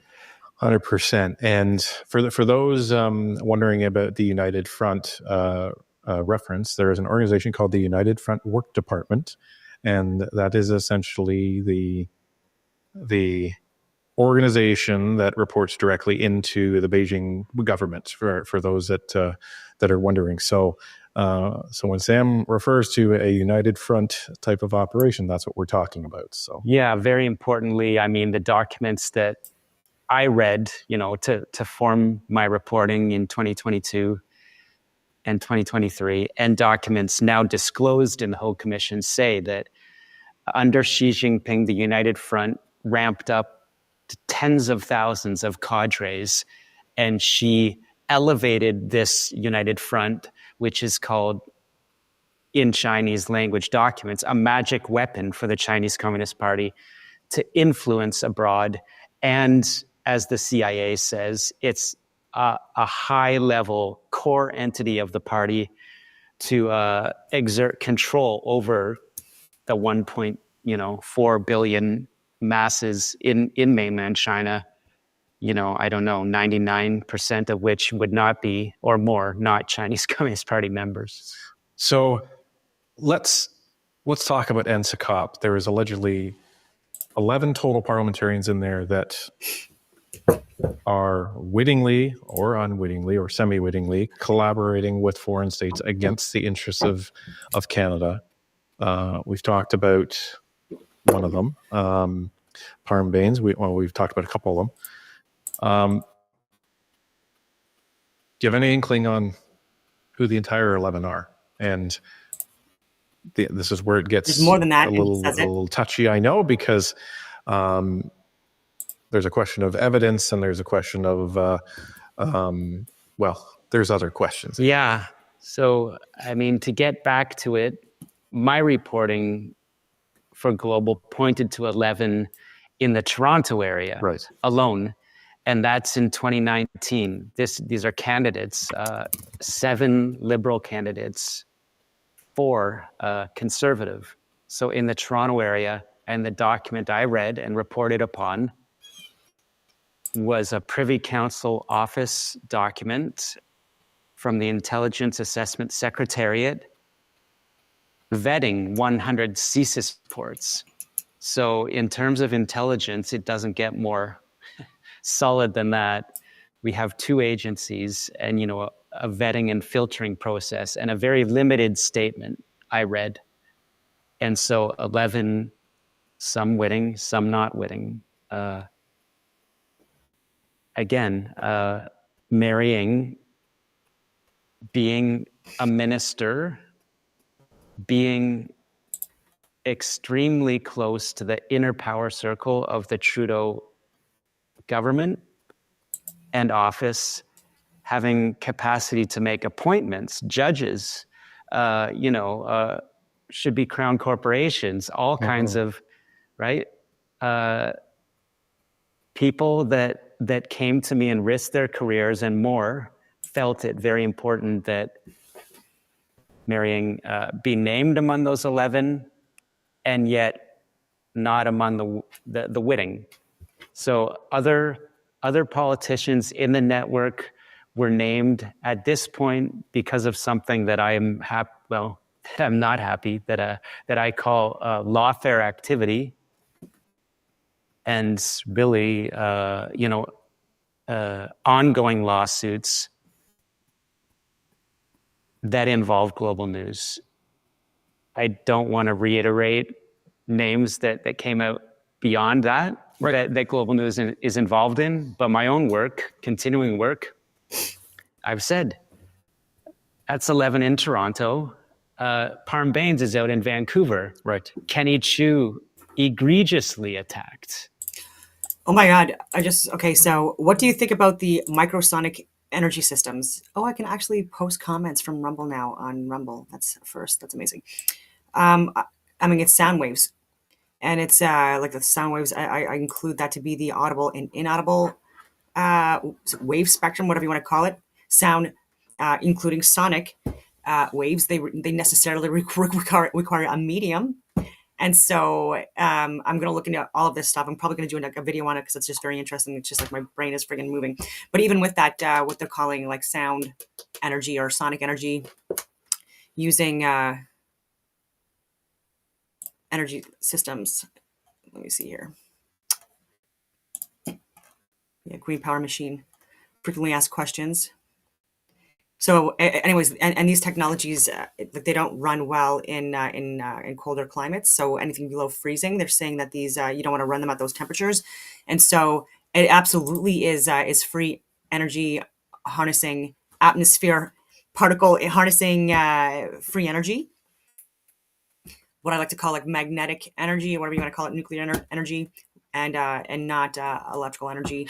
But again, this is an electromagnetic reality, so they work in conjunction with each other in various capacities and forces, if that makes any sense. And so, yeah, I've talked about like sound waves and light waves. These can be like these are energy capabilities or forces, whatever you want to call it. And so they're saying that they can generate a lot of power essentially with only requiring some kind of like a lithium or ionized kind of like battery system.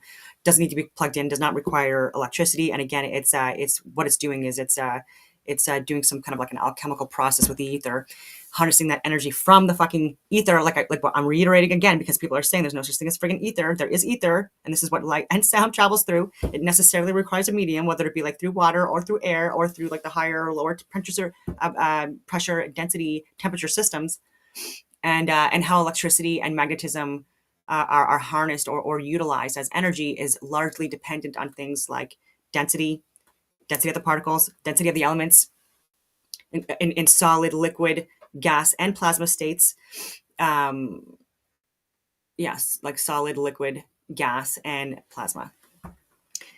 Largely dependent on things like temperature, pressure, density. Very interesting topic. Maxwell Chikumbutso. Okay, so I'm going to take a look at that. Thank you so much, Turtle Fielder. I'm definitely going to take a look at that person. I'm assuming it's going to be some really good documentaries on microsonic energy systems. How come it's not allowing me to remove the comment? Anyway. Great question. If there's anyone in Canada that would like to step forward and debate me and say Kenny Chu was not attacked by Beijing from the highest levels, words escape me of a type of person that would argue that. But Parm Baines very clearly benefited. Was he witting? Was he naive? Was he unwitting? Did monies flow that we haven't heard about? I'm not sure. But I do believe, very important to say, Mr. Baines was the winner. Kenny Chu was a loser. Parm Baines in Richmond and British Columbia, which is very, important if there's a close election, supporting leadership candidate Mark Carney. So I don't think anyone should lose sight that this is a very important case, whether Parm-Baines was witting or not. Hey, look, Mark Carney is a smart person, reportedly. He wittingly is out there with Parm-Baines campaigning. I'm witting that I can see a United Front Work Department operative posing with both of them. So let's focus on the future and what could be happening to this election. Beyond that, Michelle Junot-Katsia told you about, 50. Well, yes, I've reported that based on Chinese Communist Party documents that experts in the diaspora, could provide to me, and I could assess and go to Charles Burton, internationally respected sinologist and Mandarin reader, to read and assess the document. I reported for the Bureau that in 2019, 40 candidates were endorsed, with great vigor by the United Front Work Department entities, and I can read this in a document.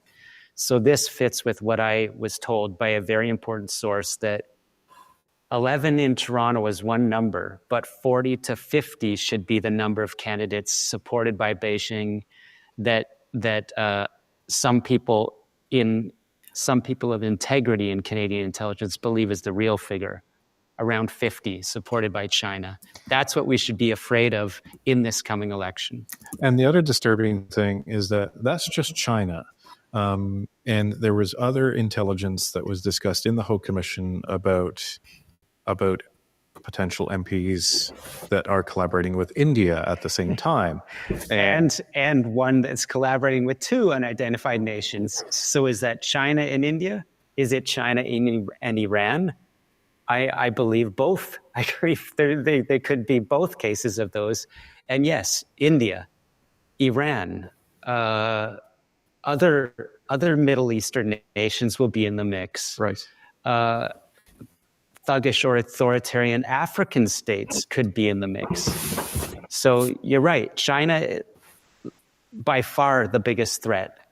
And I think it's a good time because it's on my mind recently. Well, I don't think China's the biggest threat. I don't think, my sense is that the US and China, it appears, there's chances that we can see kinetic conflict, in the next, 1 to 5 years. So there's a collision course there. There's a collision course. Okay, I don't believe necessarily that China's up there on threats because of the financial crimes and what they own and regarding our resources and our wealth that should be owned and managed by Canadians more. And then possibly doing again trade, import exports with China and others, but again us managing it, owning it, not them. This is a form of colonialization, in my humble opinion. And they do have law enforcement offices, precincts, whatever you want to call them, within Canada. Yes, they do. This is a fact, and they do operate on military bases within Canada. This is a fact. It's a field, anyway. And so these are not facts. The question, though, about sonic energy systems as well, I just wanted to reiterate some points that I have. There's positives, absolutely positives, especially in warmer climates. But regarding the way it harnesses the energy, with these frequencies or vibrations or waves, whatever you want to call them, it does impact. And it's harnessed through like metals as well, like special metals is what they call it. But I'm assuming these are largely magnetic generating metals or whatever you want to call it. And so even like iron, and we have iron in our blood, we have iron in our bodies, we do have heavy metals within our bodies, we are electrical magnetic beings, and so these sonic energy systems can possibly interfere with us in our bodies. And what they do is they heat these up, right? And so it causes thermal energy as well through heat. And so even with these capabilities, with these free energy harnessing systems, with these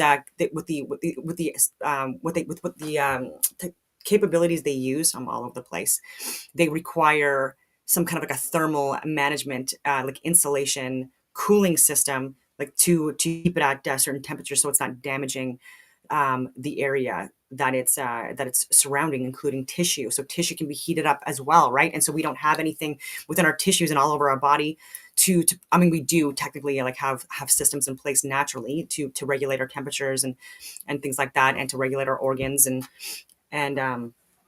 but this is all based on electromagnetic forces or energies, and when they're messed with, that can absolutely cause impact to us at a literal particle level. All right. And so if that makes any sense, because we are essentially just particles at various densities, pressures, and temperatures. Yeah, so on with this. Freaking good question. Oh my God. I mean, I've traveled to Taiwan for reporting, not to get off track here, but I think what I want to say is there's a lot of discomfort with politics in North America going on right now and around the world, Ukraine, Russia.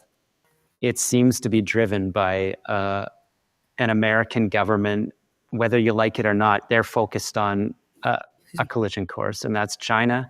And that does feed into what we're talking about that election interference in Canada, that underground banking, that fentanyl flooding into Vancouver and into North America, all of the money being laundered in Vancouver and Toronto by these triad bosses that are victimizing the diaspora community.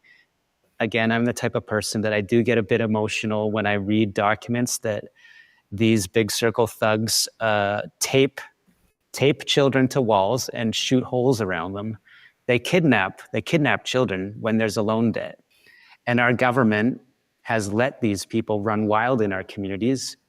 And indeed, as I continue to report for the Bureau, as I just believe it's so important, law enforcement in Canada and the United States is now on the record, with me saying we have concerns that the political class in Canada is very close and can be found in pictures close to senior Asian organized crime.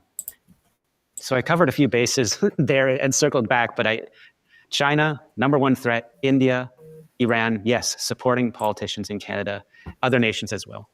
Well, and we've been seeing some, let's just say, some feedback on the Liberal leadership race, and online, especially on Twitter, is the main venue. There have been a lot of people that are aligned with the political right that are frustrated with the state of the political state in Canada. Everyone believes that Mark Carney is the predetermined leader of the Liberal Party. Yeah. So there was this unofficial grassroots campaign to decide to vote for the Liberal Party, and that was predetermined to be Chandra Arya when he was running. Yeah. Now, one of the who, by the way, with Yuen Pao Wu and Victor O, so we have a cross section of politicians. Open source records indicate supported by the United Front. Sorry to jump in, but no, yeah, that is key. The worst to the worst, possibly worked with India. Open records show connections to India. I'm saying connections to China. So, well, and this is why it's really relevant that you said that, because we had a lot of people asking us to support this campaign. We said we don't believe in doing that. We think it's not democratic to. Mm-hmm. I went so far as to call it domestic interference, because if you were actively joining a party just for the express reason of sabotaging a Liberal race, even if it's funny, it's not right. Right, and I said to Michelle, I said it's a good thing that he. Theory again, another tangent here, but just hear me out. So Elon Musk's son was possibly heard saying things like they were going to introduce some kind of like a space tax or something like that. Say what they want, say what the public wants to hear, and then do whatever they want. And so these are concerning things, right? So like whatever he's hearing, you know what I mean? It doesn't sound like it's, like normal tabletop conversation between people. And so even with so if like there is more, discussion about sonic energy systems, for example, with Elon Musk, this does involve the ether.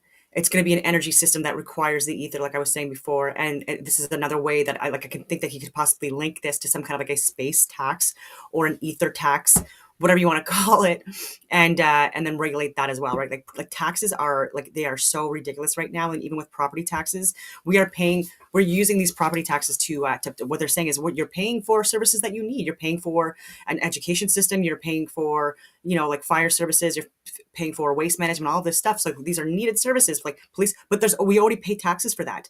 So it's already in the budget. Like, so how is it that like we're paying above and beyond that for services that we're already paying taxes on? And then we're also paying for those services. We're paying taxes on those services and for even the delivery charges and all these other things as well. So again, we are paying a lot of taxes. And again, it makes it where we do not own our homes or our property. Again, that is a big red flag for people. This is a friggin' scam. And they make it where you necessarily require property tax in order to even get approved for mortgages. Where? With the banking systems, right? And who manages and who has managed the heads of banking systems centrally in the UK and in Canada? Mark Carney. Again, also been to Bilderberg, also connected to WEF, Brookfield, Golden Sachs. So, like, the list goes on, right? An elitist, a corporate elitist, lobbyist, scam artist, con artist, liar, who thinks he's beyond like the plebe class, whatever you want to call it.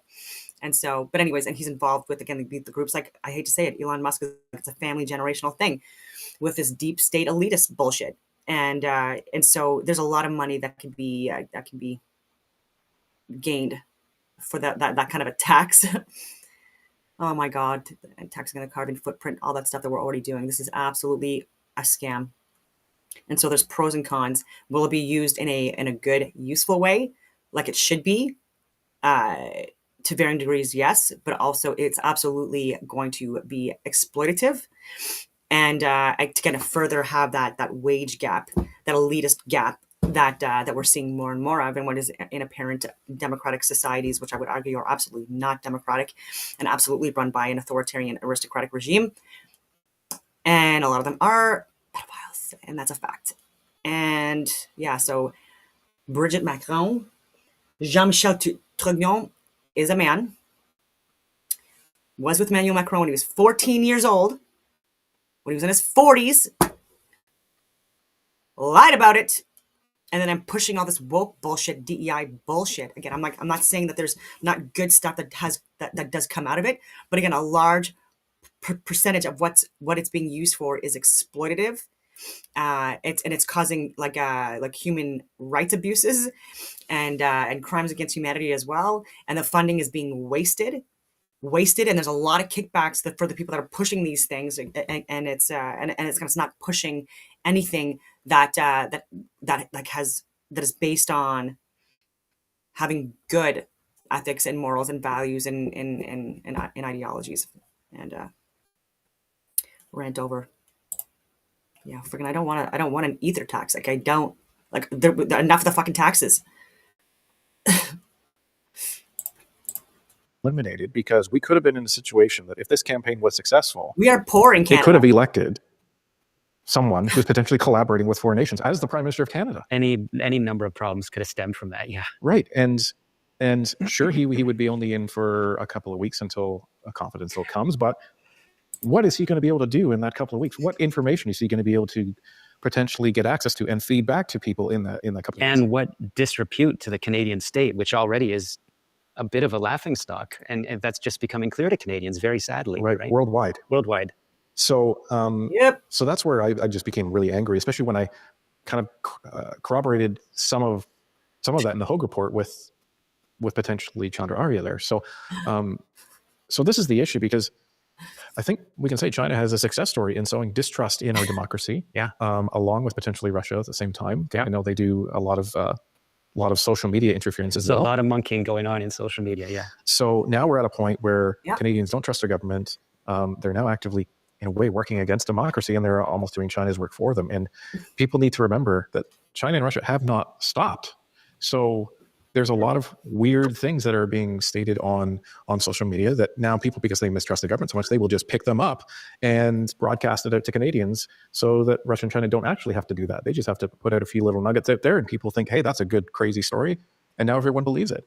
So now we're in this situation leading into this next election. The Hogue Commission was supposed to put everybody at ease.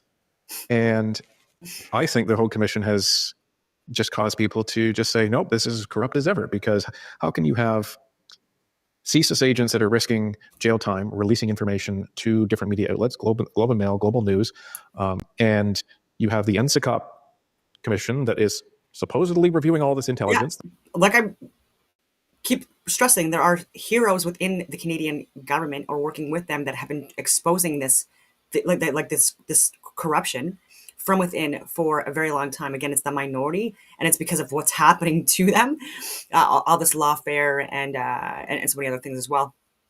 And but we need more of that, unfortunately, at this point in time, because like we are literally at a tipping point for like where we there's no turning back from just like the level of control that will be taken and freedoms that would be taken away from this. I know taken away from us. I know this sounds dramatic. I don't mean it to be. It's not fear mongering or anything like that. I feel like the more informed people are, the more they can make better decisions and think critically about the situation and assess it and how they can mitigate impact into our own lives, right? Which is why I moved into the country, which is why I moved on 5 acres, which is why, you know, I'm doing things for myself in order to make it where I'm less reliant on things that these corporations and lobbyists and propagandists are pushing. They're saying there are 11 parliamentarians, past or present, that have wittingly collaborated with foreign states. And then you have the Hope Commission coming in and saying, nothing to see here. How do you square that? Pretty much. And I just have a lot of insight into the reporting, of course, which started with me and global. And they won't tell us the name, so we can't even protect ourselves from them further harming us. Like there's zero accountability, like I'm saying. And again, it's more than 11. They're going to get into this. It's over 50 people with members of parliament that are literally corrupt little hags that should be fired. All right.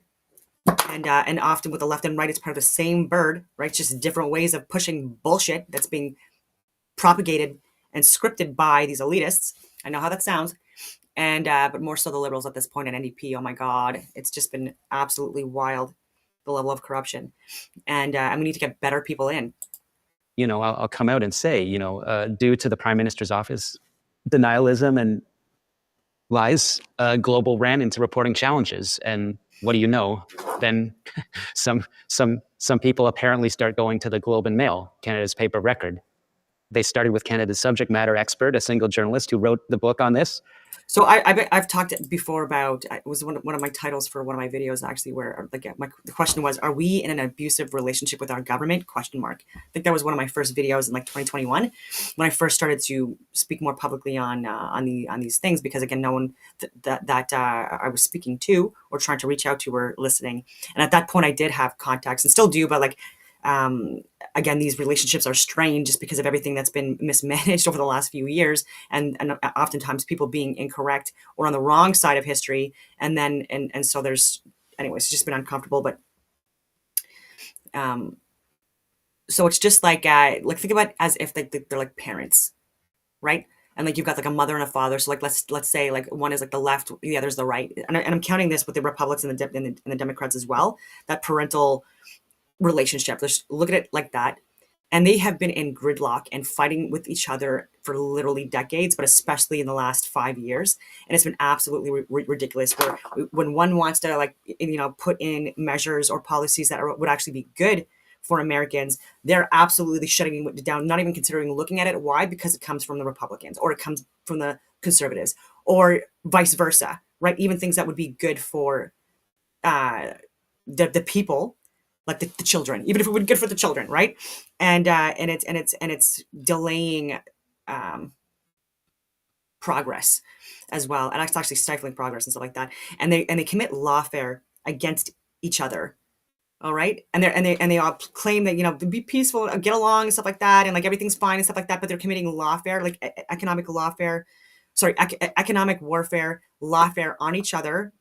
Take a look at so many different people that, again, they're getting sued in the freaking courts and stuff like that, charges against them for like various different fucking things. And again, it's literally only because of what political party they are representing. And that's, I'm talking about cabinet, I'm talking about Senate members of all of these fucking clowns, right? And yeah, and just what they're putting in place as well. Like they don't care, like it's very clear that they don't care about like the society that they're supposed to be leading.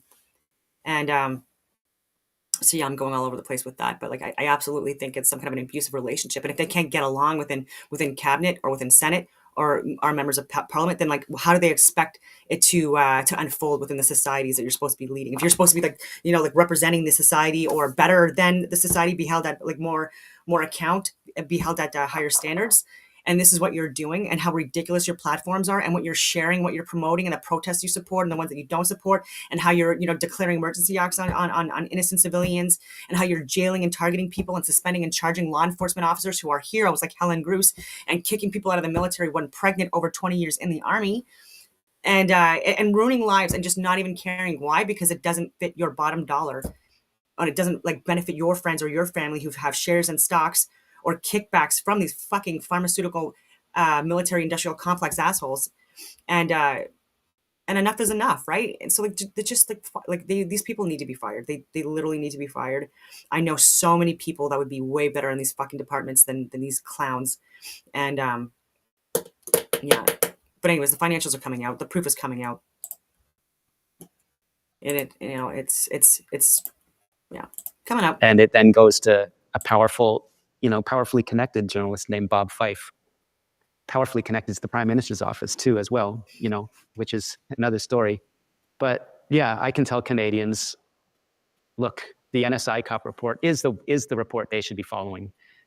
The Hague Commission, I'll give you a data point.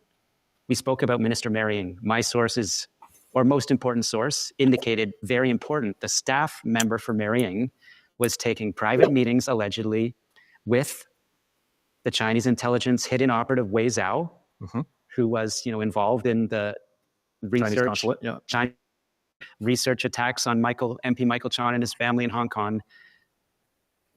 He's what they call PNG'd, persona non grata, only after media exposure. You know, stories I knew, but the Globe and Mail, for whatever reason, was the one that could report. But what they didn't report, and what I had to report at the Bureau, my new startup, was marrying staff allegedly meeting privately with Wei Zhao, marrying staff blocking, you know, having some involvement in Marrying's meetings and speeches, allegedly with influence from Chinese intelligence operator Wei Zhao. Marrying's staff allegedly blocking or having some disruptive activity towards, you know, Marrying having any meetings with Taiwanese officials. So why does that matter? There's a case that has been prosecuted, still ongoing, in New York State with a staff member named Linda Sun, who worked for 2 Democratic governors. And the most important aspect of her case is she was tasked to block any involvement from those governors' offices with Taiwanese officials. Meanwhile, getting paid, or her husband getting paid under the table with nice business contracts.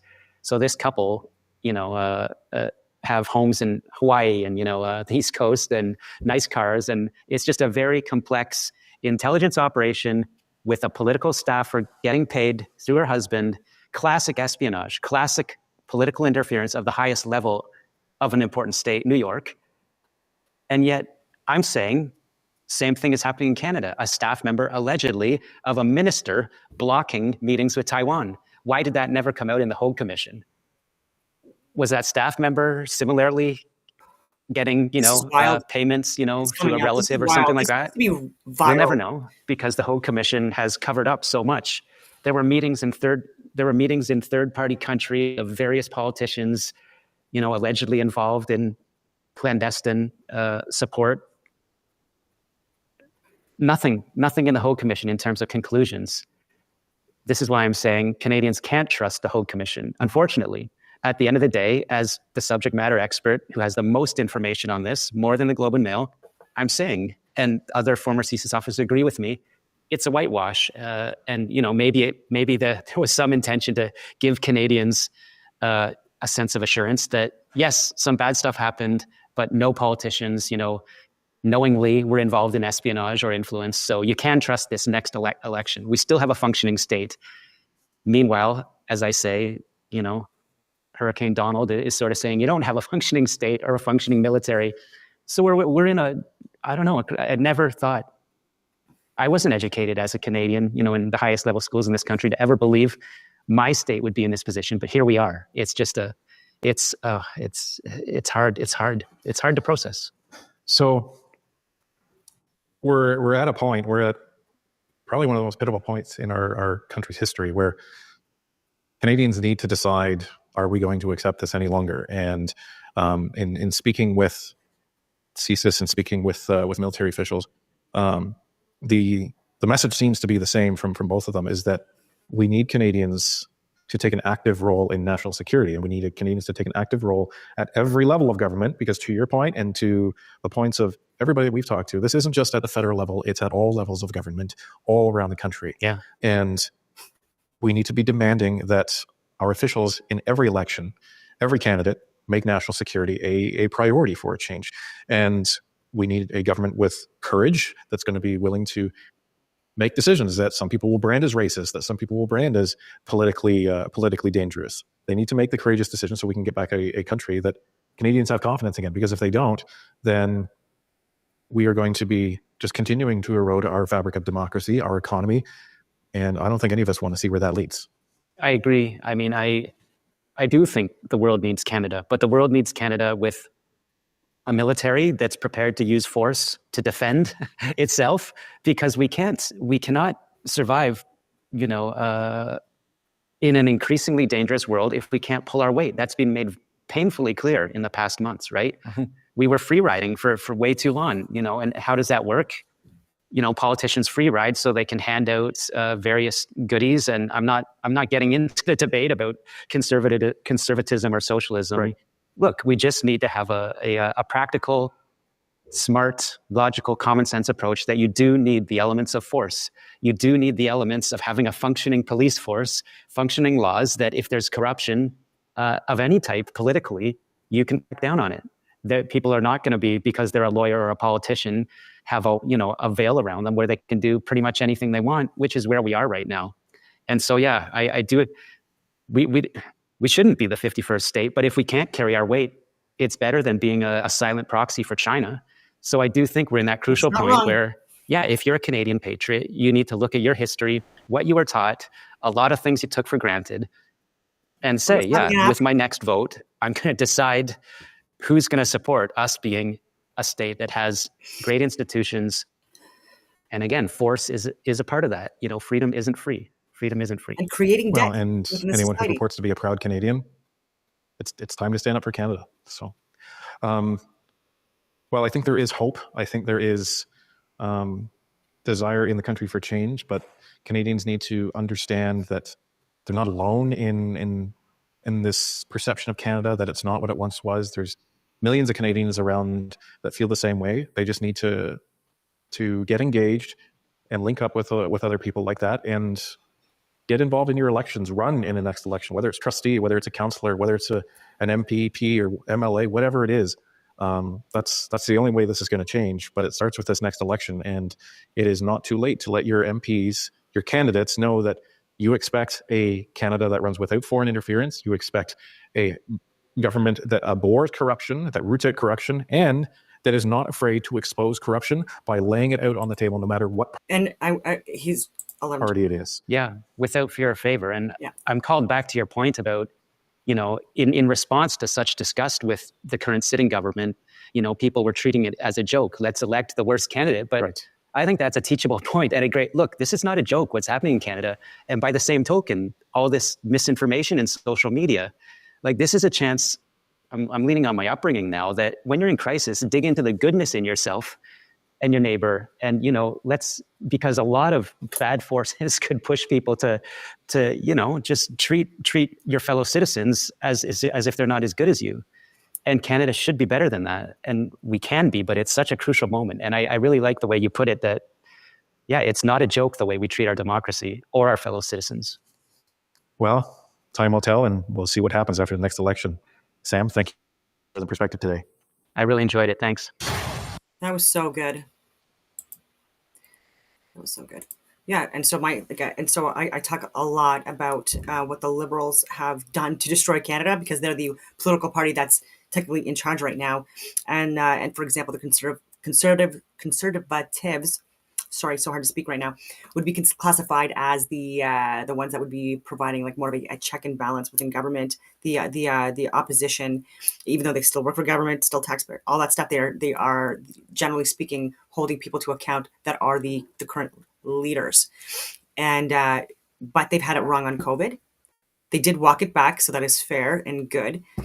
Same thing with immigration and addressing those issues there, and not falling for like the fear mongering and calling people like racist or like all of that stuff if they were talking about this stuff and how it's actually impacting society and creating societal collapse from within and by design, and profiting people that may be the heads of the political parties, but it's absolutely not benefiting their voters or the people within Canada. And so there's been hypocrisy within things that have been said, and funding that has been approved regarding like even what's going on with Russia and Ukraine, for example. I've talked about what's going on there, and so they are pushing for, or at least funding and supporting and enabling, a proxy war in a country that we have no business being in, and this is also being destabilized from within by CIA assets, NATO assets, etc.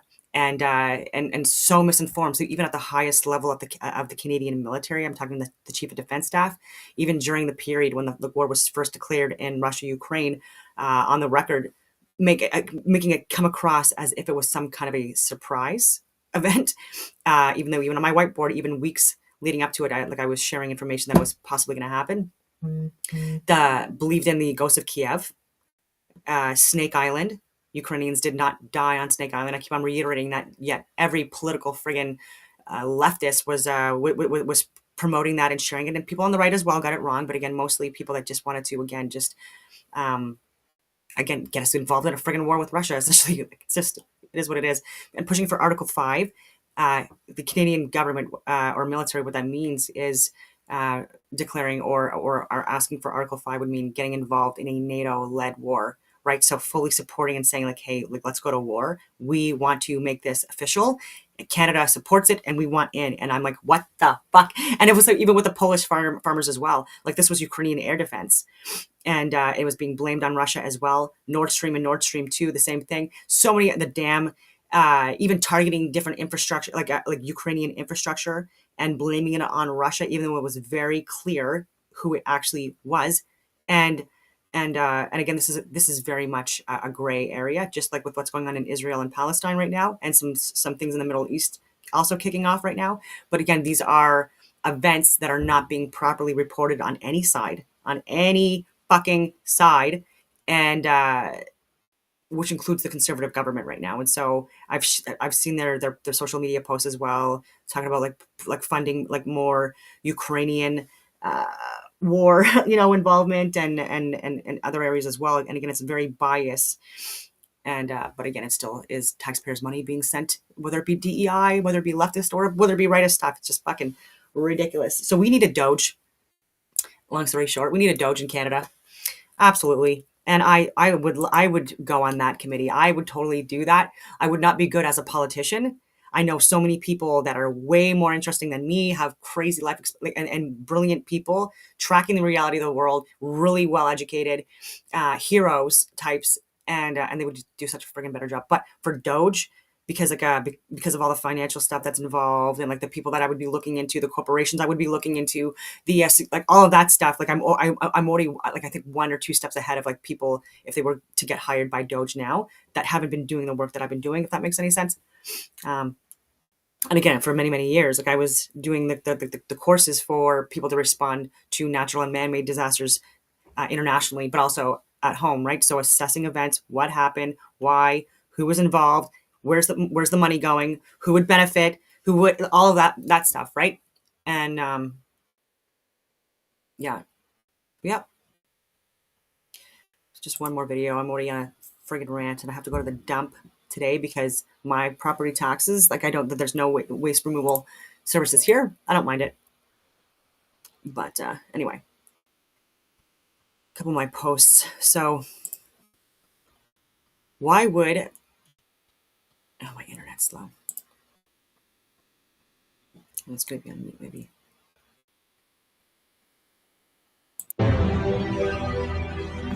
These actors. So why would USAID pay Hollywood celebrities our tax dollars to meet Zelensky? Van Damme, $1.5 million. Ben Stiller, $4 million. Sean Penn, 5 million. Orlando Bloom, 8 million. Angelina Jolie, 20 million.